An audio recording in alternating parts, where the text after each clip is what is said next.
우리는 이제 오후 예배 시간 오늘 신명기 5장 말씀을 함께 살펴봅니다. 제가 그 신명기를 처음 시작할 때 이 신명기는 모세가 지금 모압 평지에서 이스라엘 백성들에게 전한 3번의 설교를 기록하고 있다라고 말씀을 드렸어요. 그래서 신명기를 크게 보면 3부분으로 쪼개어지는 겁니다. 그래서 그 3부분은 어떻게 구성되어 있냐면 첫 번째는 과거에 대한 내용입니다. 따라해 볼까요? 과거에 주신 하나님의 은혜를 기억하라. 네. 네. 그렇죠. 과거를 돌아보면서 하나님이 베푸신 은혜를 기억하라는 거예요. 사실은 그게 1장부터 4장까지의 내용입니다. 1장부터 4장까지가 과거를 중심으로 하나님의 은혜를 기억하라는 겁니다. 그리고 오늘 읽은 이제 5장부터 28장까지 이제 가운데 제일 긴 부분은 뭐냐면 현재 이스라엘 백성들에게 하나님의 명령을 붙잡으라는 거예요. 하나님의 말씀을 순종하라는 거예요. 그게 두 번째 단락이에요. 그리고 마지막 세 번째는 29장부터 34장까지 이제 신명기의 끝부분에는 뭐냐면 미래를 향해서 가나안 땅을 이제 들어가게 되었을 때 그때 믿음으로 하나님 말씀을 순종하라는 거예요. 그게 과거, 현재, 미래를 중심으로 해서 모세가 3번 설교했던 내용이라고 볼 수가 있습니다. 그래서 오늘 본문은 쉽게 말하면 이제 4장까지는 모세의 첫 번째 설교가 끝이 났다면 5장부터는 이제 두 번째 설교가 시작되는 내용이라고 볼 수 있습니다. 근데 사실은 더 정확하게 구분을 한다면 4장 44절부터가 사실은 두 번째 설교의 시작이에요. 44절 5절 읽어볼까요? 자, 시작. 모세가 이스라엘 자손에게 선포한 율법은 이러하니라. 45절. 이스라엘 자손이 애굽에서 나온 후에 모세가 증언과 규례와 법도를 선포하였으니. 아멘. 여러분, 이 말은 시내산에서 40년 전에, 정확하게는 39년 전에 시내산에서 선포했던 말씀이라는 것이 아니라 지금 40년 뒤에 모압 평지에서 모세가 출애굽 2세대들에게 하나님의 말씀, 율례, 규례, 법도를 반복해서 선포했다, 이런 내용인 거예요. 그래서 4장 이 마지막 부분에는 바로 그 서론에 해당되는 부분을 설명하고 있다면 이제 오늘 우리가 읽은 본문인 5장부터는 뭐냐면 이제 본격적으로 모세가 선포했던 그 하나님의 말씀의 내용을 여러분 기록했다라고 볼 수가 있습니다. 여러분, 우리가 읽은 본문이 오늘 10절까지밖에 읽지는 않았지만 지금 모세가 5장에서 이스라엘 백성들에게 가장 먼저 전한 하나님의 명령은 뭡니까? 가장 먼저 선포한 하나님의 말씀은 뭡니까? 읽었잖아요, 아까 5장. 5장부터 시작이에요. 근데 이 5장부터 시작되는 하나님의 말씀들 중에 여러 가지 율법들 중에 모세가 가장 먼저 강조한 게 뭡니까, 여러분? 뭘까요? 십계명이에요. 십계명. 우리가 10절까지밖에 안 읽어서 그런 것 같아요, 아마 여러분들이. 그 뒤에 읽어보면 십계명이 다시 반복적으로 전달되는 걸 여러분 볼 수가 있습니다. 사실 십계명은 여러분 어디에 원래 먼저 기록되어 있죠? 구약 성경에서 보면 출애굽기 20장에 여러분 십계명이 기록되어 있습니다. 그때는 바로 39년 전에 이스라엘 백성들이 이제 막 애굽에서 나온 뒤에 시내 광야, 시내산에 도착했고 거기서 이제 하나님께서 이스라엘 백성들에게 처음 십계명을 선포하셨던 내용이 출애굽기에 기록되어 있죠. 근데 오늘 본문인 신명기 5장에는 이제 가나안 땅을 눈앞에 두고 있는 이스라엘 백성들에게 두 번째 다시 율법을, 그 계명을 선포한 내용입니다.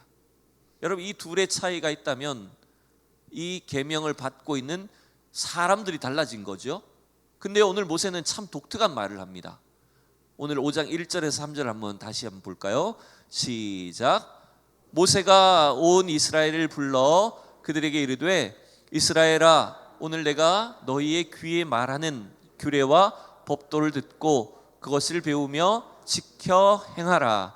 우리 하나님 여호와께서 호렙산에서 우리와 언약을 세우셨나니 이 언약은 여호와께서 우리 조상들과 세우신 것이 아니요 오늘 여기 살아있는 우리 곧 우리와 세우신 것이라. 여러분 2절까지는 다 이해가 되죠. 2절까지는 이스라엘 백성을 향해서 하나님의 말씀을 지키고 배워라, 또 지켜 행하라. 그리고 우리 하나님 여호와께서 호렙산에서 우리와 언약을 세우셨다. 즉 39년 전 이야기를 하는 거잖아요. 2절까지는 별로 문제가 없어요. 근데 3절을 보면 좀 이상합니다. 표현이. 이 언약은 우리 여호와께서 우리 조상들과 세우신 것이 아니요 오늘 여기 살아있는 우리 곧 우리와 세우신 것이다. 모세는 왜 이렇게 말을 할까요? 분명히 첫 번째 계명을 받았을 때 39년 전에 그들의 조상들 출애굽 1세대들과 하나님이 언약을 세우셨는데 왜 지금 39년 뒤에 모세는 우리 조상들과 세운 것이 아니다, 오늘 여기 살아있는 우리와 세우신 것이다. 왜 모세는 이렇게 말을 할까요? 그 조상들 죽었으니까 필요 없다 이 말일까요? 조상들은 언약을 지키지 못했으니까, 그 언약이 깨졌으니까 그들은 이제 아무 상관이 없는 거다 이런 말일까요? 좀 이상하잖아요. 완전히 부정하는 것처럼 보이니까. 근데 여러분 이 말씀은 사실은 더 정확하게 우리가 이해를 한다면 이렇게 좀 바꾸면 좋을 것 같아요. 자, 뭐가 바뀌었죠? 이해를 위해서 제가 성경에 한 글자만 집어넣는다면 이렇게 하면 바꾸면 좋을 것 같아요. 자, 다시 바꿔서 읽어봅시다. 이 언약은 여호와께서 우리 조상들과만 세우신 것이 아니요 오늘 여기 살아있는 우리 곧 우리와 세우신 것이다. 조상들이 하나님과 언약을 맺었던 일이 그것이 다 무효다, 부정하는 것이 아니라는 거예요. 조상들과 세우신 언약이지만 그들과만 세운 것이 아니라 오늘 여기 있는 우리 후손들과도 세우신 언약이다, 이걸 말하는 거예요. 무슨 말인지 아시겠죠? 왜 그러냐면 이걸 참 다각도로 설명할 수 있을 것 같은데, 일단 여러분 언약이란 게 뭡니까? 하나님의 언약이란 건 뭡니까? 인간의 약속은, 인간 사이의 약속은 어떻게 돼요? 계약의 당사자가 죽어버리면, 계약의 당사자가 없어지면 그 약속은, 계약은 어떻게 됩니까? 깨지는 거죠. 무효가 될 수 있는 거죠. 그러니 여러분 우리 기억해야 됩니다. 하나님의 언약은 영원한 것입니다. 여러분, 하나님의 언약은 영원토록 유효한 것입니다.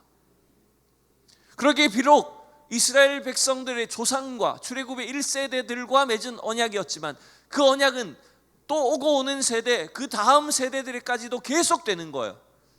그래서 여러분 내 부모를 공경하라는 그 약속 뒤에 누구한테까지 복을 베푼다고 말합니까? 제가 맞는지 모르겠네. 또 중간적으로 거기 말고 내 부모를 아니라 그 위에 어떤 우상도 만들거나 새기지 말라고 하시면서 거기에 누구 몇 대까지 은혜를 베푼다고 말합니까? 1000대까지 은혜를 베풀겠다라고 말합니다. 그것은 뭐냐면 하나님의 그 구원의 약속이, 하나님의 언약이 영원하다는 걸 나타내는 거예요. 그런 의미가 여기 들어있어요. 사실은 그런데 여러분 이 언약은 출애굽 1세대들과 처음 세우신 언약일까요? 사실 그것도 아니죠. 이 언약을 거슬러 올라가면 최소한 어디까지 갈 수 있습니까? 그렇죠. 우리 권사님 한 분이 대답하셨어요. 최소한 우리는 아브라함 때까지는 거슬러 올라가야 됩니다. 그죠? 왜냐하면 이스라엘 민족의 조상, 약속의 하나님의 언약이 구체적으로 이 땅에 처음 시작된 그 인물이 여러분 아브라함이라고 볼 수 있지 않습니까? 그 아브라함에게 주셨던 그 언약이 지금 그대로 그의 후손들을 통해 이제는 이스라엘이라고 하는 한 민족에게까지 살아있다는 걸 말하는 거예요. 여러분 이 개념을 제가 지금 성경을 다 찾지는 않겠지만 참 신구약 성경은 놀랍게 묘사를 하는 걸 볼 수 있어요. 한 가지 예를 들어 설명해 볼게요. 여러분 잘 들어보세요. 창세기에 보면 창세기 12장 13장 넘어가면 이제 아브라함이 하나님의 언약을 받아가지고 갈대아 우르에 살다가 어디로 옵니까? 하나님이 지시하신 땅 가나안 땅으로 오게 되죠. 근데 사실은 아직은 그 땅을 다 차지한 것도 아니었어요. 무슨 아브라함의 자손들이 있는 것도 아니었어요. 그런 상황에서 아브라함은 하나님의 약속만 붙잡고 있는 거죠. 근데 그렇게 왔을 때 사실은 그 지역에는, 팔레스타인 땅에는 훨씬 더 힘이 센 나라들, 왕들이 많이 있었단 말이에요. 그때 이 지역에 여러분 전쟁이 벌어지지 않습니까? 뭐 그돌라오멜 이런 사람들, 그 지역에 있는 유명한 왕들이 대규모 전투가 벌어집니다. 그때 어떻게 됩니까? 아브라함의 조카 롯이 그 전쟁에 휘말려 갖고 잡혀갑니다. 재산도 뺏기고 가족들이 다 잡혀갑니다. 어쩔 수 없이 아브라함은 굳이 자기가 그런 위험한 전투에 들어갈 필요가 없음에도 불구하고 조카를 구하기 위해서 전쟁에 나갑니다.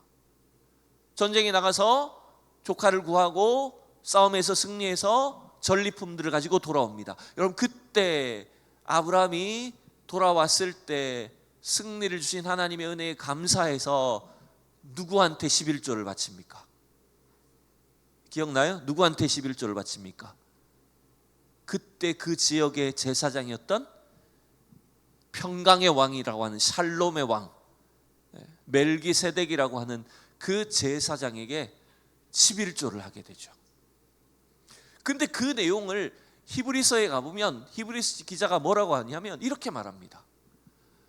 아브라함이 그 시대의 가장 위대한 왕, 사실은 사람 중에서도 나올 수 없고 신비한 인물에 속하는 그때의 제사장 멜기세덱에게 11조를 바쳤는데, 그런데 놀랍게도 아브라함의 후손으로 있는 이 이스라엘 백성들도 사실은 그 멜기세덱에게 11조를 바친 것이다 라고 이렇게 말합니다. 아브라함의 후손 중에 특별히 레위인은 어떤 사람들입니까? 나중에 11조를 받는 사람들이잖아요. 이스라엘 백성들에게 11조를 받는 사람들이었다는 거예요, 제사장들은. 그러나 아브라함이 멜기세덱이라고 하는 위대한 대제사장에게 11조를 바친 것은 그 후손들도 함께 바친 것이었다고 이렇게 말합니다. 왜냐하면 그 후손들은 아브라함의 몸에 있었기 때문이라는 거예요. 좀 어려운 개념이죠. 그 말은 결국 아브라함 때 있었던 그 놀라운 어떤 언약 관계가 계속해서 이어지고 있다는 것이고, 아브라함의 몸에서 난 후손들을 통해서도 여전히 유효하다는 걸 말하는 거예요. 그래서 히브리서는 결국 뭘 설명하냐면 그 멜기세덱보다 훨씬 더 위대한 누가 있다? 대제사장이신 우리 예수 그리스도가 있다. 그러니 유대인이든 아무리 내가 무슨 레위인 제사장 출신이든 어떤 혈통을 자랑하든지 상관이 없이 유대인이든 헬라인이든 이방인이든 전부 다 우리는 우리의 유일하고 완전하신 대제사장 예수 그리스도를 섬겨야 된다는 걸 말하는 거예요. 왜냐하면 그 언약 때문에 그렇다는 거죠. 이 말씀도 마찬가지예요. 지금 모세는 39년 전 시내산에서 주셨던 그 10계명을 다시 가르치면서 그 언약 관계가 1세대가 죽어버렸지만 지금 이 하나님의 말씀은, 언약은 우리에게도 그대로 살아있어서 유효한 말씀이라고 하는 것을 선포하고 있는 거예요. 자, 5장 마지막 절일 것 같아요. 33절에 보면 이렇게 되어 있어요. 그래서 이런 명령을 주는 겁니다. 시작. 너희 하나님 여호와께서 너희에게 명령하신 모든 도를 행하라. 그리하면 너희가 살 것이요 복이 너희에게 있을 것이며 너희가 차지한 땅에서 너희의 날이 길리라. 아멘. 여러분, 출애굽 1세대에게 주셨던 그 언약, 그들에게 약속하신 하나님의 복은 그대로 지금 출애굽 2세대들에게도, 가나안 땅에 들어가는 이스라엘 백성들에게도 그대로 유효하다는 거예요. 그 하나님 약속하신 구원을 받는다는 말이에요. 자, 우리는 10계명을 이미 다 어느 정도 압니다. 오늘은 간략하게 이 구조적인 것만 살펴보도록 하겠습니다. 여러분, 10계명은 쉽게 말하면 하나님과의 계약, 하나님과의 약속을 맺는 겁니다. 하나님이 우리에게 주신, 하나님과 약속을 맺은 백성들에게 요구하는 가장 중요한 어떤 율법이 10계명이죠. 제가 10계명이나 율법을 설명할 때 항상 세 가지를 설명하죠, 그죠? 세 가지 부류가 있습니다. 이스라엘의 율법에는 세 가지로 구분이 나눠지는 거예요. 첫 번째는 뭐냐면 바로 도덕법이 있어요. 무슨 법이 있다고요? 도덕법. 도덕법은 뭐냐면 모든 인류에게 공통적으로 요구되는 가장 기본적인 법칙이에요. 그게 도덕법이에요. 그 도덕법이 바로 뭐냐면 십계명이에요. 그래서 십계명은 이스라엘 백성들에게만이 아니라 어느 문화나 어느 인종 역사를 막론하고 인류 모두에게 가장 기본적으로 요구되는 법입니다. 그게 뭐라고요? 십계명이라고요. 도덕법이라고요. 두 번째, 여러분, 이스라엘 율법은 두 번째 부류가 뭐가 있냐면 이것은 의식법이 있습니다. 이건 다르게 말하면 예배법이 있는 거예요. 즉 하나님께 어떻게 예배드리고 제사를 지내고 절기를 어떻게 지키고 그런 예배와 의식과 관련된 법률들이 있죠. 그 레위기 같은 데 많이 나오지 않습니까? 그래서 예배법, 의식법이 이제 두 번째 부류가 있어요. 마지막 세 번째는 뭐가 있을까요? 도덕법, 의식법, 세 번째는 시민법이 있습니다. 시민법은 뭐냐면 인간관계 속에서 공동체 안에서 우리가 사람과 사람 사이에 지켜야 될 규범들, 그 공동체를 유지하기 위해서 하나님께서 주신 규례들을 말하는 거예요. 세 가지가 뭐라고요? 도덕법, 의식법, 시민법, 이 세 가지예요. 근데 이제 그 중에 가장 중요한 법이 뭘까요, 여러분? 가장 중요한 법이 뭘까요? 당연히 첫 번째 도덕법이죠. 십계명이죠. 방금 말씀드렸듯이 이 십계명은 모든 인류에게 반드시 지켜야 될 법으로 주신 것이라면 의식법이나 시민법은 여러분 이것은 다 상황과 또 뭐랄까요, 시대나 상황에 따라서 달라질 수 있을까요, 없을까요? 달라질 수 있는 거예요. 그거는. 그러나 십계명은 반드시 지켜야 된다는 거죠. 그래서 가장 먼저 지금 모세가 가르쳐주고 있는 겁니다. 그런데 여러분이 이 십계명을 받았다는 것, 이것은 결국 뭐냐면 단순히 어떤 우리가 지켜야 될 10가지의 법칙만을 받았다는 뜻이 아니라 모세가 지금 신명기 5장을 통해서 가르치는 것은 뭐냐면 이 십계명을 중심으로 해서 나머지 모든 기본적인 법률들과 함께 이스라엘 백성들은 하나님과 언약을 맺었다는 거예요. 그게 시내산에서 이루어졌던 일이에요. 언약을 체결한 거예요. 실제로 계약을 했다는 겁니다. 그러니 여러분 우리가 일반적으로 계약을 할 때 항상 신경 써야 될 것이 뭐냐면 계약을 하는 당사자가 누구인지를 알아야 되겠죠. 그죠? 보통 계약서를 쓰면 뭐 직접 사업을 하든 뭘 하든 갑이 있고 을이 있잖아요. 갑을 관계가 있잖아요. 근데 여러분 이 계약서의 계약의 첫 번째 갑은 누구일까요? 갑은 누구일까요? 오늘 6절에 보면, 자, 누가 이 계약의 갑인지 함께 봅시다. 시작.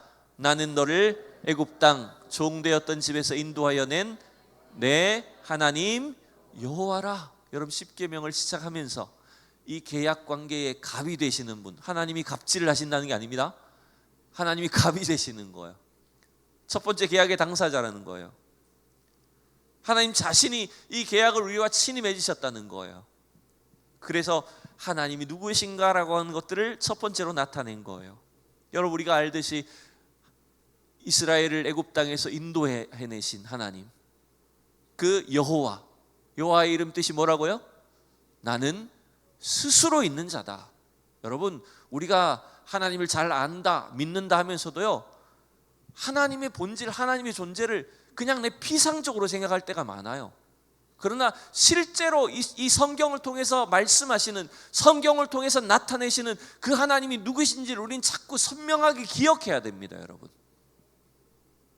그래서 지금 이스라엘 백성들에게 우리의 계약 관계의 주체가 되시는, 갑이 되시는 하나님이 바로 이스라엘을 애굽 땅에서 종되었던 집에서 인도해 내신 스스로 계신 하나님, 약속의 하나님, 능력의 하나님이라는 사실을 가르쳐 주는 거예요, 여러분. 두 번째, 여러분, 이 계약 관계의 을은 누구일까요? 을은 누구일까요? 오늘 25절 말씀을 봅시다. 시작. 이제 우리가 죽을 까닭이 무엇이니까 이 큰 불이 우리를 삼킬 것이요 만일 우리가 우리 하나님 여호와의 음성을 다시 들으면 죽을 것이라. 여러분 이건 뭘 말하냐면 39년 전에 처음 출애굽기 20장에서 이스라엘 백성들이 시내산 밑에서 하나님 음성을 같이 들었어요. 그 출애굽기 보면 나옵니다.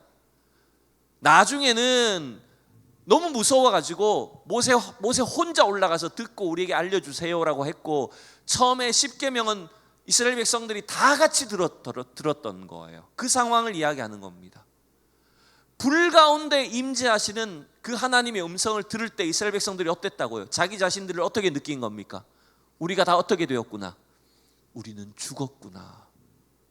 이게 무슨 말이냐면, 계약의 당사자인 하나님은 이스라엘을 애굽에서 인도해내신 그 능력의 하나님이시지만, 그 하나님과 반대편에 의리되어 있는 우리는 어떤 존재라는 겁니까?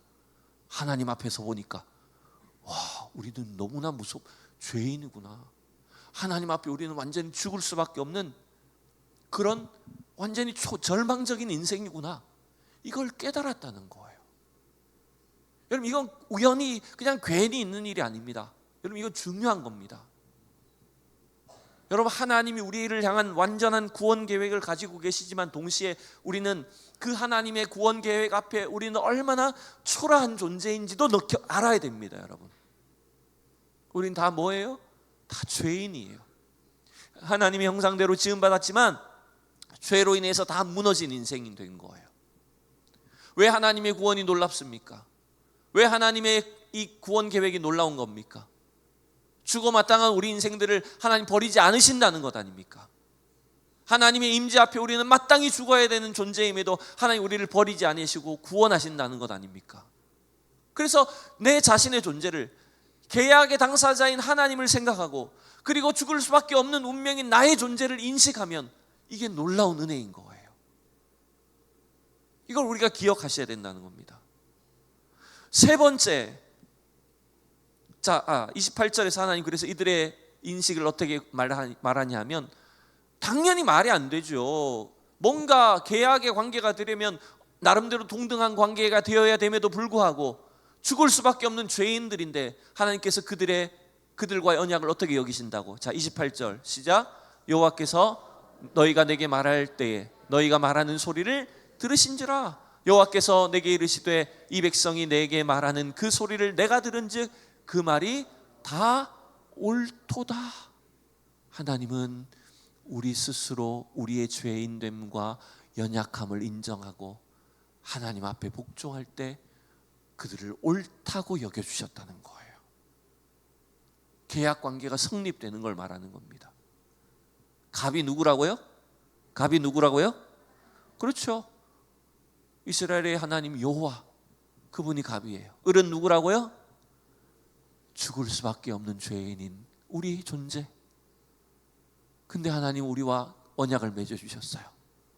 특별히 첫 번째 그 언약의 내용이 뭘까요? 계약의 내용이 뭡니까? 그게 바로 십계명이라는 거예요. 오늘 신명기 5장의 십계명을 우리 간단하게 빨리빨리 그냥 순서대로 읽고 넘어갑니다. 자, 첫 번째 1계명이 뭐예요? 다 같이 시작. 나 외에는 다른 신들을 내게 두지 말지니라. 아멘. 자, 2계명 시작. 너는 자기를 위하여 새긴 우상을 만들지 말고 위로 하늘에 있는 것이나 아래로 땅에 있는 것이나 땅 및 물속에 있는 것에 어떤 형상도 만들지 말며 그것들에게 절하지 말며 그것들을 섬기지 말라. 아멘. 여러분, 여호와 하나님 외에 다른 신들을 두지 말라는 것, 이 계명은 어떤 우상을 만들지도 말고 섬기지도 말라. 하나님이 질투하신 하나님이시다, 그걸 말했고, 3계명은 뭡니까? 시작. 너는 내 하나님 여호와의 이름을 망령되이 일컫지 말라. 여호와는 내 이름을 망령되이 일컫는 자를 죄 없는 줄로 인정하지 아니하리라. 3계명은 뭐라고요? 하나님의 이름을 망령되이 일컫지 말라. 자, 4계명은 뭐죠, 여러분? 어느 정도 아셔야죠. 그렇죠. 시작. 내 하나님 여호와가 내게 명령한 대로 안식일을 지켜 거룩하게 하라. 안식일을 지키라는 것 4계명입니다. 우리가 알듯이 1계명부터 4계명까지는 누구에 대한 계명입니까? 그렇죠. 우리 인간이 하나님께 대해서 행해야 될, 지켜야 될, 반드시 지켜야 될 계명 4가지입니다. 그리고 5계명부터 이제 10계명까지 6가지는 인간관계 속에서 지켜야 될 계명이죠. 차례대로 자, 시작. 너는 내 하나님 여호와께서 명령한 대로 내 부모를 공경하라. 그리하면 내 하나님 여호와가 내게 준 땅에서 내 생명이 길고 복을 누리리라. 여러분 나중에 시간이 있으실 때 집에 가셔서 출애굽기 20장에 나오는 10계명과 신명기 5장에 나오는 10계명을 한번 비교해 보는 것도 재미있어요. 조금씩 차이가 있다. 순서가 틀린 것이 아닙니다. 그런데 그 덧붙여진 설명들이 조금씩 다른 걸 볼 수 있어요. 뭔가 모세는 출애굽 2세대들에게 어떤 의도성을 갖고 그런 설명을 덧붙였으리라고 생각이 되는 거죠. 자, 6계명은 뭡니까? 6계명부터 차례대로 시작. 살인하지 말지니라, 간음하지 말지니라, 도적질하지 말지니라, 내 이웃에 대하여 거짓 증거하지 말지니라. 그리고 이제 마지막은 뭐죠? 21절 시작. 내 이웃의 아내를 탐내지 말지니라, 내 이웃의 집이나 그의 밭이나 그의 남종이나 그의 여종이나 그의 소나 그의 나귀나 내 이웃의 모든 소유를 탐내지 말지니라. 아멘. 여러분 이 10가지의 계명을 모세는 이스라엘 백성들에게 다시 반복해서 선포하고 있습니다. 모든 율법 중에, 모든 계명들 중에 가장 중요한 계명으로서 모세는 10계명을 여러분 선포하고 있는 거예요. 다시 한번 말합니다. 이 계약 관계에서 우리에게 중요한 것은 뭐냐면 계약의 당사자이신 하나님을 아는 게 중요합니다. 그리고 그 반대편에 우리를 계약으로 불러주신, 언약 관계로 불러주신 하나님이 우리가 사실은 얼마나 하나님 앞에 초라한 존재인지를 아는 것이 중요합니다. 그럼에도 불구하고 하나님은 뭘 주셨어요? 하나님을 섬기고 또 하나님의 사람들을 섬길 수 있도록 뭘 주셨어요? 10계명을 주신 거예요. 하나님의 계획과 하나님의 말씀은 참 오묘하고 놀라운 것입니다. 이제 말씀을 정리하면서 이것이 왜 그런지를 우리가 마지막으로 생각해 봅시다.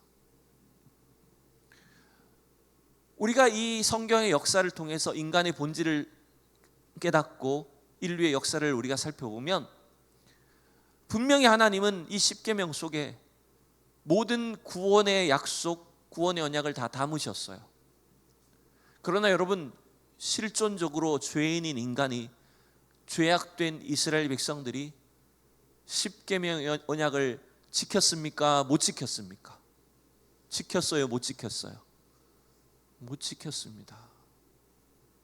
가나안 땅에 들어가서부터 곧 얼마 안 있어서 하나님을 잊어버리고 온갖 우상을 숭배합니다. 하나님이 금지하신 일들을 자행합니다. 그러면 이건 인간적으로 보면 약속을 어겼기 때문에 약속을 깨버린, 약속을 지키지 못한 상대를 향해서 파기해야죠. 언약을 파기해야죠. 근데 하나님 어떻게 하신다고요? 하나님의 언약은 어떤 것이라고요? 영원한 언약이라니까요. 우리가 약속을 못 지켰는데, 인간 편에서 약속을 깨뜨렸는데 하나님 그 언약을 반드시 지키신다고 말해요. 어떻게 이것이 가능합니까? 하나님은 왜 그렇게 하실까요? 결국 하나님은 인간의 어떤 행위와 노력으로, 우리의 의지로 이것을 지키리라고 하는 것을 기대하지는 않으셨을 것입니다. 하나님 우리를 아시잖아요. 인간이 못 지킬 것을 아시면서도 이 언약 관계를 맺어주셨다는 거예요. 결국 그게 무슨 말이냐면 우리의 노력으로, 인간의 율법 준수로 언약이 성취되는 것이 아니라 언약을 끝까지 포기하지 아니하시는 하나님의 그 열심, 하나님의 그 사랑이 이 언약을 성취한다는 겁니다. 그래서 여러분, 하나님께서 요구하시는 10계명이 성취되도록 우리에게 오신 분이 바로 누구예요?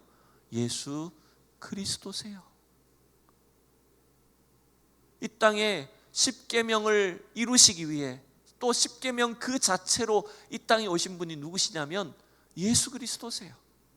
여러분 이런 설명 우리 잘 알잖아요.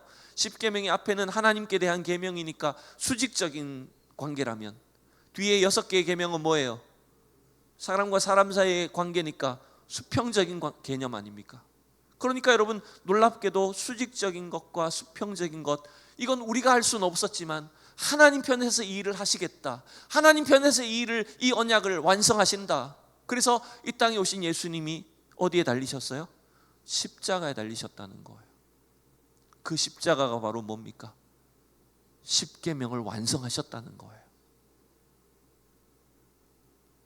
우리는 지키지 못한 십계명을, 이 하나님의 율법을 이 땅에 오신 예수님은 십자가를 통해서 다 이루신 것입니다, 여러분.